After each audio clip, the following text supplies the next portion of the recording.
আজকের বাজেটে কাঁথিকে নতুন পুলিশ জেলা হিসেবে তুলে ধরার ঘোষণা করা হয়েছে। আমার সঙ্গে এই মুহূর্তে রয়েছেন কাঁথির ভূমিপুত্র এবং বিধায়ক দিব্যেন্দু অধিকারী।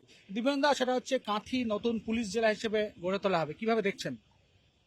দেখুন, এর প্রয়োজনীয়তা ছিল। কাঁথি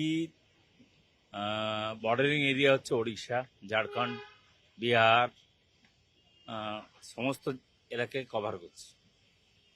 অতএব সে স্বাভাবিক কারণে ওখানে নতুন পুলিশ জেলা দরকার ছিল। সরকার প্রয়োজন মনে করেছে, আমরাও মনে করেছিলাম, তার আজকে বাজেটে রূপায়ণ হয়েছে।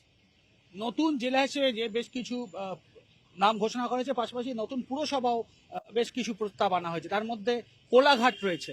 কিভাবে দেখছেন আপনার জেলা? অবশ্যই কোলাঘাটকে পুরসভা করা দরকার অনেক আগে থেকে। কোলাঘাটে থার্মেল পাওয়ার আছে, কোলাঘাটে অনেক শিল্প আছে। কোলাঘাটে মানুষের দীর্ঘদিনের দাবি, তার মান্যতা আজকে সরকার দিয়েছে। সার্বিকভাবে যদি বলা যায় যে বাজেটে সর্বক্ষেত্রে আমরা দেখেছি, শিল্পায়ন থেকে শুরু করে দুর্গাপুর, আসানসোল, শিলিগুড়ি মেট্রো এবং আরো একাধিক আজকে বাজেটে উল্লেখ করা হয়েছে। সামগ্রিকভাবে বাজেট আপনার চোখে কিরকম?